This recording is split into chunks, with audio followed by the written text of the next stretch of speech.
Hello, everyone. I'm your storyteller, and today I'm here to lead you into the shadows. I know you're using this video to help you sleep, so before we begin, like this video and subscribe to the channel. Tell me in the comments where you're from and what time you're watching. Lay back comfortably, relax, and let's begin. Part 1. It was the summer of 2017 in rural Tennessee. A small 24-hour diner named Earl's Eats sat on the edge of Highway 86, surrounded by a thick forest that seemed to swallow the moonlight. The place was a local favorite for truckers, late-night travelers, and insomniacs seeking greasy comfort food. Maya, a 22-year-old college student, had been working the night shift for nearly 6 months. She needed the extra cash for tuition.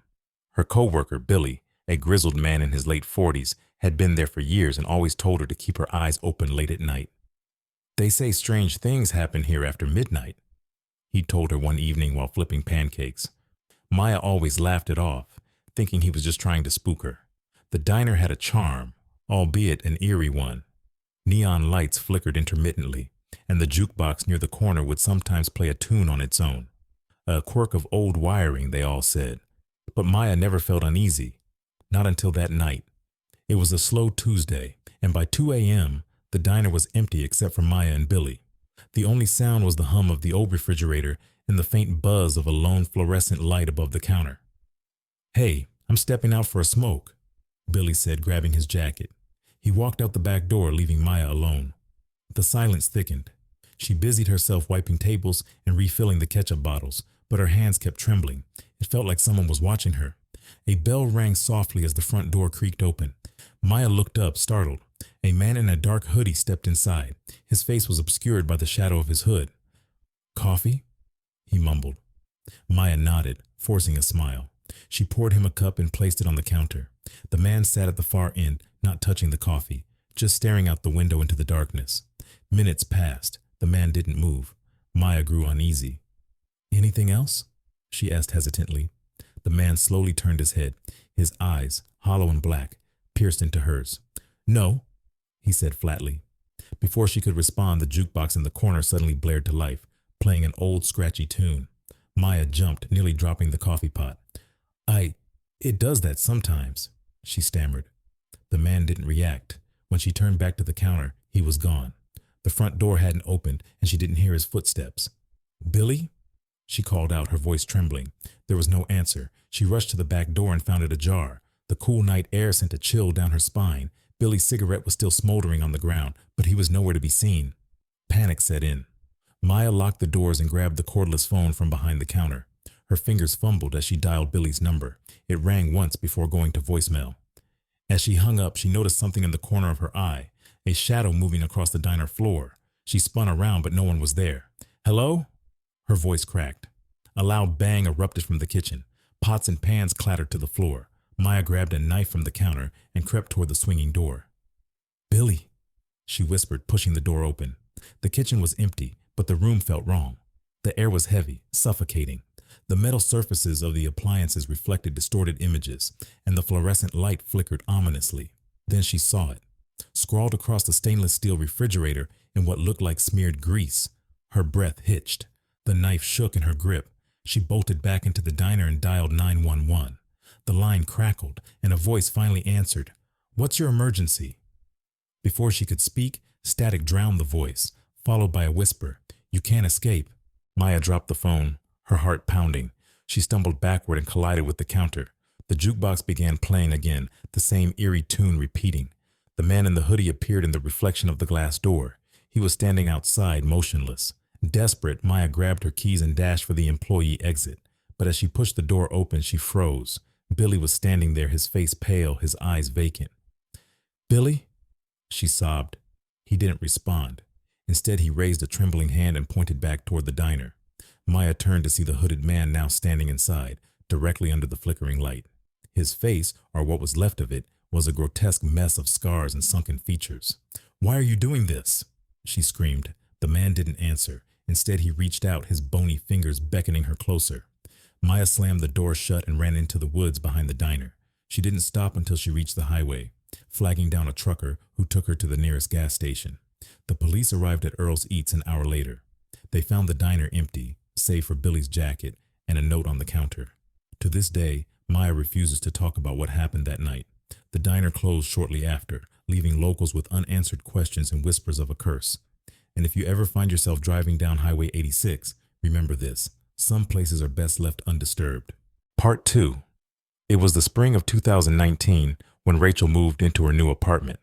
Apartment 3B was in an old, ivy-covered building in the heart of Boston. The rent was cheap, almost suspiciously so, but Rachel, a graphic designer fresh out of college, couldn't pass up the deal. The apartment was cozy, with large bay windows and creaky hardwood floors. It smelled faintly of lavender, a leftover trace of the previous tenant. Rachel liked it instantly, though the super, Mr. Graham, seemed a little odd. "Been here a while," he said, handing her the keys. His eyes darted toward the door of 3B. "You let me know if you need anything at all." Rachel shrugged it off as eccentricity. The first night went smoothly. She unpacked a few boxes, made herself some tea, and settled into the worn leather armchair by the window. The city lights twinkled in the distance, and for the first time in weeks, she felt at peace, but that peace didn't last long. On the second night, Rachel was woken by a faint tapping. At first, she thought it was the radiator, but as she lay in bed, the tapping grew louder. It seemed to come from the wall behind her headboard. She pressed her ear against the cool plaster and froze. Tap, tap, tap. It wasn't random. It was rhythmic, like someone knocking. "Hello?" she called out hesitantly. The tapping stopped. Rachel laughed nervously and climbed back into bed. "Old buildings make noises," she told herself, but as the nights passed, the sounds became harder to ignore. Doors creaked open on their own. Lights flickered despite new bulbs, and then there was the smell, a sudden overwhelming stench of something rotting. One evening, as Rachel worked on her laptop, her phone buzzed with a notification. It was a text from an unknown number. "Do you hear it too?" Her blood ran cold. She stared at the screen, her heart pounding. Before she could respond, another message appeared. "Don't stay in 3B." Rachel decided she had enough. The next morning, she knocked on Mr. Graham's door. He lived in the basement, surrounded by tools and the smell of damp cement. "There's something wrong with my apartment," she said. He didn't meet her eyes. "Old buildings, they make noises." "What about the smell and the text I got?" Mr. Graham's hands trembled. You've been texting someone?" Rachel frowned. "I thought it was a prank." He shook his head and mumbled something under his breath before slamming the door. That night, the tapping returned, louder than ever.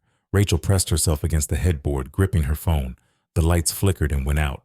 Her apartment plunged into darkness, and then she saw it, a shadow moving across the hallway, long and twisted. "Who's there?" she whispered. The shadow stopped, its edges trembling like smoke, and then it lunged toward her. Rachel screamed and bolted out of bed. She ran into the living room, fumbling for the light switch. The bulb flickered to life, and the shadow was gone. But on the mirror above the fireplace, written in what looked like ash, was a single word. Rachel spent the next day researching the building's history. What she found left her shaking. In 1978, a woman named Eleanor Hughes lived in 3B. She was a recluse, rarely leaving the apartment. One day, neighbors reported a foul smell. When the police broke down the door, they found Eleanor's body. She had been dead for weeks. The cause of death was never determined, and some claimed her spirit lingered, angry and vengeful. Rachel confronted Mr. Graham. "You knew about this, didn't you?" He sighed heavily. "I tried to warn you. No one stays in 3B for long." That night, Rachel decided she couldn't take it anymore. She packed her things and booked a hotel, but as she locked the apartment door for the last time, she felt a presence behind her. She turned slowly, and there it was, the shadow, darker and more defined, standing at the end of the hallway. Rachel didn't wait. She sprinted down the stairs and out into the night. Weeks later, she returned for the last of her things. But 3B was different. The air was colder, heavier, and on the living room wall, etched into the plaster, were the words, "Rachel moved to a new city, far from Boston." She never spoke of the apartment again, but at night she sometimes heard it, tap, tap, tap. Part 3. It was December 2020, the kind of winter night that chills you to the bone. Alan, a 29-year-old journalist, had missed his usual train after staying late at the office. The midnight train was his only option. Alan was used to late nights, but there was something different about this one. The station was eerily quiet. The vending machines hummed softly, and a single bench light flickered above the empty platform. He shivered and pulled his coat tighter, glancing at the digital clock. 12:03 a.m. The train screeched into the station, its windows fogged with condensation. Alan boarded quickly, relieved to escape the biting cold. The carriage was nearly empty, save for a sleeping man in a corner and an older woman clutching her shopping bags. Alan settled into a seat near the middle, pulling out his laptop. He began typing up notes for an article, the soft click of keys that only sound in the carriage. 10 minutes into the journey, the train jolted. The lights flickered and dimmed. Alan glanced around nervously. The sleeping man shifted in his seat, and the old woman muttered something under her breath. The train resumed its steady pace, but Alan couldn't shake the feeling that he wasn't alone. At the next stop, the doors hissed open, but no one got on. Instead, a chill breeze swept through the carriage, carrying the faint scent of something metallic. Alan wrinkled his nose. "Strange night," he muttered, returning to his laptop. He was halfway through a paragraph when he heard it, a faint whisper. "Alan." He froze, his fingers hovering over the keyboard. Slowly he looked up. The sleeping man hadn't moved, and the old woman was still rummaging through her bags. Alan shook his head. "Just tired," he whispered to himself, but the whisper came again, louder this time. "Alan." He snapped his laptop shut and looked around the carriage. His breath caught. A man in a dark suit was sitting 3 rows ahead, staring directly at him. Alan was sure he hadn't been there before. "Can I help you?" Alan called out. The man didn't respond. He just sat there, motionless, his face pale and expressionless. Alan's heart pounded. He grabbed his bag and moved to another seat further back, keeping an eye on the man. But when he glanced back, the seat was empty. The train plunged into a tunnel, and the windows turned into black mirrors. Alan stared at his reflection, trying to steady his breathing. Suddenly, the lights flickered, and for a brief second he saw the man in the dark suit standing behind him in the reflection. He spun around, but the carriage was empty. "Hello?" Alan's voice cracked. The train slowed, and the intercom crackled to life. "Next stop, Penrose Station." Alan frowned. He'd never heard of Penrose Station. He pulled out his phone to check the map, but there was no signal. When the train stopped, the doors opened to reveal an overgrown platform. Weeds sprouted between the tiles, and the air was thick with fog. No one boarded. Alan's instinct screamed at him to get off the train, but his feet wouldn't move. The doors closed, and the train lurched forward again.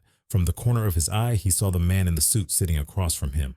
This time, the man was smiling, a cold, hollow smile that sent shivers down Alan's spine. "What do you want?" Alan demanded. The man tilted his head, his smile widening. "You're the last passenger." Alan's chest tightened. He gripped the armrest, his knuckles white. "What do you mean?" The man stood, his movements unnaturally smooth. "Everyone else got off. This train is only for you now." The old woman and the sleeping man were gone. Alan hadn't seen them leave. "This isn't real," Alan muttered, shaking his head. "Oh, it's real," the man said, stepping closer. His footsteps didn't make a sound. "You shouldn't have stayed late tonight. You shouldn't have taken this train." Alan backed away, his heart racing. "Who are you?" The man's face began to change, twisting into something inhuman. His eyes turned black, and his smile stretched unnaturally wide. Alan bolted for the emergency door. He yanked the handle, but it wouldn't budge. "You can't leave, Alan," the man whispered, his voice echoing in Alan's mind. "This train doesn't stop until you're ready." "Ready for what?" Alan screamed. The man lunged, and everything went black. Alan woke up in his bed, drenched in sweat. His alarm clock blinked 7 a.m. He sat up, his heart pounding. Was it a dream? But when he reached for his phone, he found a train ticket in his pocket. The destination read Penrose Station,